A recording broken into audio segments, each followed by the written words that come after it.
What we out here to do is show love to our brothers, our sisters, right? So this is my goal for you. I get up here and all your life you've been walking the way you walk and doing what feels good to you. You finally learning what God wants you to do, and it's a little different, right? It's not strict. It's the fact that it was phrased as if I was out here being a hoe when I'm not. I was just clearing the air that I'm not. Now, give me that one that say, marry thy daughter. Yeah. 42. Yeah. So my job is to look at you like a brother and sister, right? If I care about my sister, I'm gonna tell her what's right. I'm gonna show her what kind of men to look out for. You know what I'm saying? So you don't get caught up with, because you know it's men out here that hit women. I don't want no brother hitting on my sister. If he do that, it's on. It's a wrap. It's gonna take me into sin. You know what I'm saying? So you my sister, I don't know you, but you are my sister. I don't want you to catch no bad man. You know what I'm saying? So watch this. This is what he's trying to show you. Sirach, Ecclesiasticus chapter 42 and verse 9. The father waketh for the daughter when no man knoweth, and the care for her taketh away sleep. So the father, he wake up in the middle of the night like, where my daughter? She's still in the room?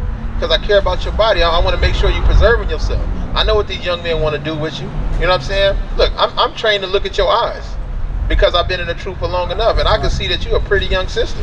I haven't looked at your legs yet. You get what I'm saying? But 9 times out of 10, the brother's gonna look right at your legs, and your legs go right up to your cookie box.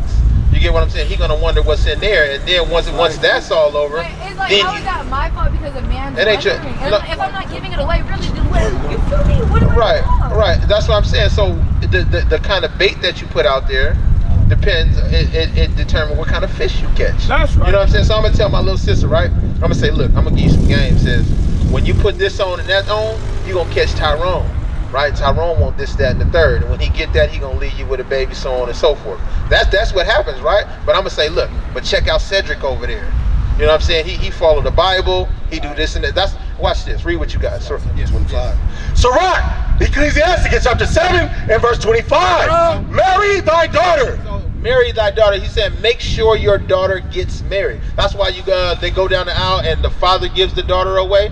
He's saying, marry your daughter, or marry yourself. Make sure she gets married, because everybody else is just taking advantage of what you have to offer while you're young, right? Read what you got.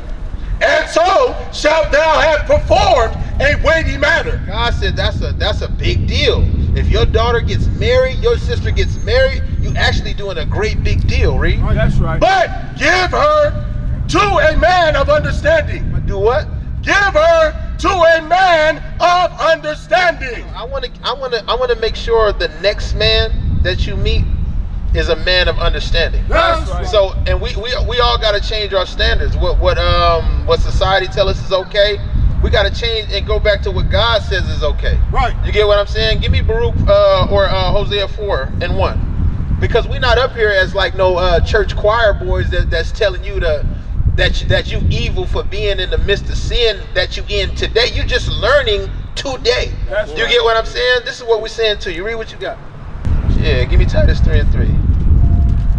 The book of Titus, chapter 3 and verse 3. For we ourselves also were sometimes foolish. There was a time in life where all of us up here was on that side of the sign. That's right. We was foolish. Guess what? We was smoking weed. Yeah. You know, today is Friday, right? Oh, yeah. You know what we would be doing right now on a Friday night? We be getting pre-drunk. Right now, we be getting faded so we don't have to buy the drink in the club. Right. You get what I'm saying? Then we go to the club and we whoremonger. You get what I'm saying? And we was not looking for no godly woman. We was looking for the woman with the biggest whatever I like. You know what I'm saying? So I can take home tonight. That's right. We was foolish like that. So I can speak from experience. I was one of those kind of dudes. But like my brother said earlier, I read that God said, don't do this. I stopped doing that because I fear God. Right? That's right. Showing you to fear God now. Right? And showing you that we was sometimes foolish too. Read. For we ourselves also were sometimes foolish, disobedient. We was disobedient to God too. Read. Deceived. We was lied to too. We thought that this was Jesus Christ too. We thought that all you had to do was have faith in Jesus and don't keep no commandments too. We thought that also, Reed. Serving diverse lusts. We was serving whatever feel good, do it. So guess what? I used to smoke cigarettes. My other partner, we all did cigarettes, coke, and drink. That's the 3 things we did. But guess what? I got addicted to the cigarettes. My buddy got addicted to the coke, and my other partner got addicted to the alcohol. We all got diverse lusts. Some people that smoke weed don't drink. Some people that drink don't. It's like whatever feel good to you, do it. You don't see my evil, I don't see yours, and we continue in wickedness, right? But we was like that too. So now it's time to shine a light on the wickedness. Say, guess what? We got to raise our standards. You can't go to the job interview stinking like weed. You got to stop that. You got to raise your standards. And guess what? Your body is the most precious thing that you got on this planet, right? It's only going to be young for this long. You know what I'm saying? In that period of time, you're going to need to find you a husband that's going to take care of your kids. You deserve that. You deserve that, regardless of whatever mistake you made earlier, or I don't know if it's a mistake. Maybe bruh died. Maybe it's not a mistake. I don't know. You know what I'm saying? But at the end of the day, you deserve a husband that's going to take care of this young man, show him what it's like to be a black man in America. Show him how to keep God's law. Show him that he's an Israelite. You get what I'm saying? You deserve that too. I don't care what you think, where you from. You deserve a husband. That's what we tell you. You deserve a husband, and husband bait cover up. You get what I'm saying? If you lead with lust, you're going to attract lust. You get what I'm saying? Keep reading. Serving diverse lusts and pleasures, living in malice. We was living in hatred. Malice means hatred, intent to do bodily harm, right? We go outside and be like, oh, you know what, tonight I wish a nigga would. That's malice. Wishing a nigga would. Wishing somebody would. You know what I'm saying? You ain't never heard nobody say, I wish a white boy would. It's always against your own people. You get what I'm saying? So guess what? The standards got to raise up. I got to start to love my brothers. I gotta love my brother as I love myself. I gotta love my brother as I love myself. The standards gotta change. You get what I'm saying? You gotta love your brother as you love yourself too. And guess what? The most important thing on you, you gotta keep that reserved and give it to an honest man. You get what I'm saying? Keep reading. Living in malice and envy. Envy is that's hate. You see me coming up and you want to hate on me. I get $1 and you want to steal one of mine. I open up a barbershop and you want to open up nappy cuts across the street. That's hatred. You know what I'm saying? When it's all this land, it's enough for all of us. Why hate on? That's called crabs in a barrel. I see you about to make it and I yank you down. You're doing good. I talk bad about you behind your back and slant it. This is talking about black people. This is talking about Hispanic people. You get what I'm saying? Read what you got. Hateful and hating one another. Gang banging. Fighting in the club, hating one another for no reason. Read. But after that, the kindness of love of God, our Savior, toward man appeared. Not by works of righteousness, which we have done, but according to his mercy, have saved us. So he saved us by his mercy. Guess what? God could have put us to death at any moment for all those things that we used to do. I'm not pointing at y'all for the things that we used to do. How old are you, Zakai? 41. 41? Young man, strong. We all getting married. How old are you? 34. 34. Young man, you know we can be in the club tonight. We young enough to do that. But something made us get married. Right? Give me Psalms 119 and 120. Bring it out. Something is making us get married now. Something is making us take care of our kids now. Something is making us go to work now. Do you get what I'm saying? And it's this Bible. Watch this. The book of Psalms, chapter 119 and verse 120. Yes. 120. My flesh trembleth for the fear of thee, and I am afraid of thy judgment. We all afraid of God's judgments up here. That's the difference between somebody that's gonna make it to the kingdom, somebody that's not gonna make it to the kingdom. You gotta be afraid of God's judgments, right? Give me Psalms 111 and 10. Because they teach you that God is like Barney. I love you, you love me, unconditional love. But God's love is completely conditional. You get what I'm saying? If I tell you, sis, I love you, you know what I'm saying? You my wife, and I tell you I love you, you come in the house and pah! I hit you with a straight right. I said I love you with my mouth though, right? But with my actions, did I love you? I showed you hatred. You gotta hate somebody to hit somebody that hard. You get what I'm saying? You gotta hate somebody to knock somebody out. And I've seen it. I've seen abusive relationships where you knock your woman out, but you tell her you love her. That's what you're attracting when you show your legs, when you show your belly, when you open this up and show your cleavage. That's what you're attracting on accident. You know what I'm saying? Because you have good intentions. You're just trying to attract a young man. You know what I'm saying? But you actually attracting young demons. Right? And I want to show you how to attract a godly man. Here we go. The book of Psalms, chapter 111 and verse 10. The fear of the Lord is the beginning of wisdom. The fear of God is the beginning of you doing anything wise. You can take the dumbest man in America, and if he followed God's commandments, he'd make wise decisions left and right. Not on his own accord, because God said do this. God said go left, he went left and didn't fall in the pit. I'm talking about the stupidest person. You follow this and he gonna be wise, right? Read on. A good understanding. A good understanding about life and laws in this Bible. Read. Have all they that do his commandments. You gotta do God's commandments, right? So what's your name, young bro? Malik. How old are you, Malik? You 17. How old are you, sis? Huh? 20. So that's about, so let's just hypothetically say, right? Y'all married, right? What does he have to do to let's say this, right? We'll start here before marriage, right? Give me Exodus 22 and 16. Yeah, give me that first, right? Y'all talking, right? Let's say y'all talking, you guys feeling each other, y'all vibing, right? We're gonna go back to the standards of God, okay?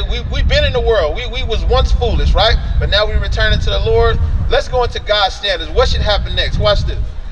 The book of Exodus chapter 22 and verse 16. And if a man entice a maid. If a man entice a maid, entice means to intrigue. In today's terms, that would be called spit game. Holla at, make you feel me. You know what I'm saying? If a man entice a maid is a young woman, right? If I spit game at a young woman, read. That is not betrothed. Betrothed mean engaged. I spit game at a sister that's not engaged to nobody. She's single, right? Read on. And lie with her. And we end up laying down together because I spit game at you, so on and so forth. Read.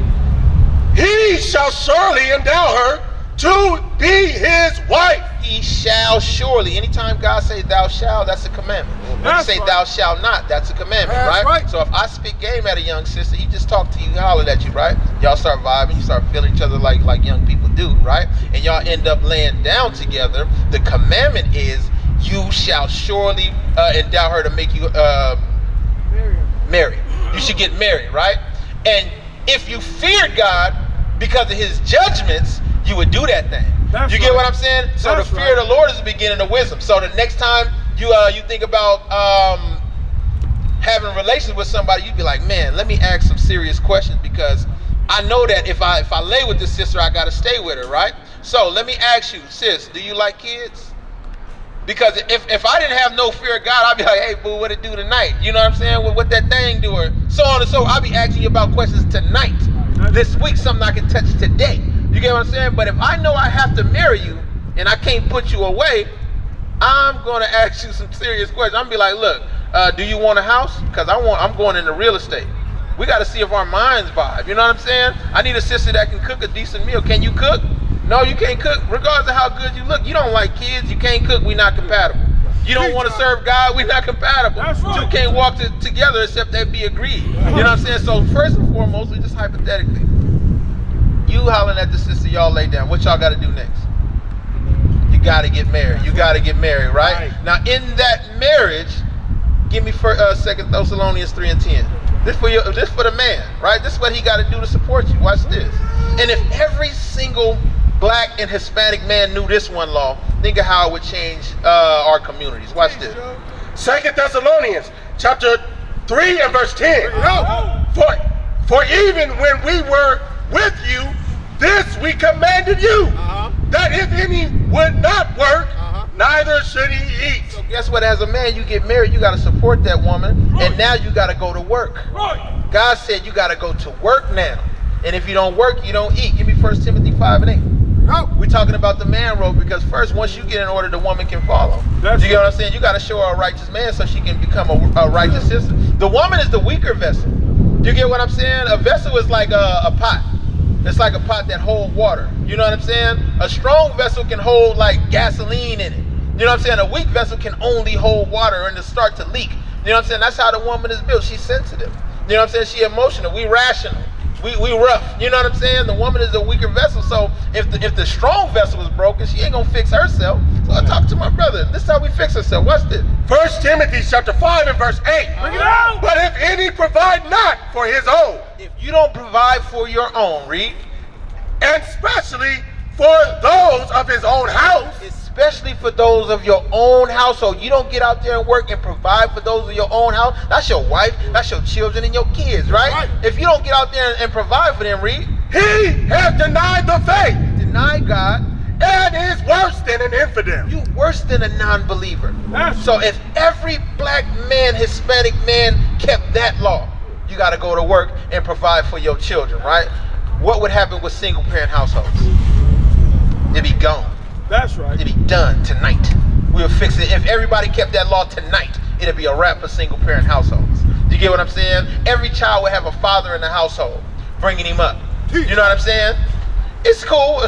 Being a single parent, that's like playing basketball with one hand. You could do it, and it's honorable. You know what I'm saying? But how much easier would it be if you had two hands? That's right. You get what I'm saying? You need another hand. You need a stronger hand. You're working with the left hand only. Right. You know what I'm saying? And you deserve a man that's going to do this. Read that again. You deserve a man that's going to follow this. Watch this. But if any provide not for his own, and especially for those of his own house, he has denied the faith. You deny God. And is worse than an infidel. And you worse than an infidel, right? So if every man kept that one law, that'll fix the black community. That's right. That'll fix every household. One strong household next to another strong household makes a strong community. One strong community next to another strong community next to another strong community makes a strong country. You get what I'm saying? Until we become a nation again. That's what we're not. We're individuals. You get what I'm saying? So how important is it for you, for the next man that you meet, to make sure he's ready for marriage? Don't try me out. What you talking about? You don't try me out. This is not Walmart where you keep the receipt and return it. Ain't no returns on this. So guess what? We need to talk. We need to prove. You get what I'm saying? And what's going to eliminate a lot of your problems? What's going to keep a lot of the wolves from your door is covering up the meat. That's right. Wolves won't meet. You cover the meat up, the wolves won't be at your door. They be walking right past you, and the godly man will look you in your eye and see how pretty you really are. That's right. You get what I'm saying? So we got to raise the standard. We used to scream black power while heroin was pushed. But at the end of the day, nothing's in vain. IUIC has been given a vision. The tents of Judah has risen. Many has attempted the mission. Minor murmuring, omitting, and missing the mark. Just reading that he had the flame of fire in his eyes gave us the spark. We on Paul's mission. We out on the road, purple and gold. From Mexico, Cuba, Haiti, Ghana, Sierra Leone. 144,000 boots banging, concrete crackling. These are our men repented at heart. The scriptures is proof. IUIC, we deliver the truth.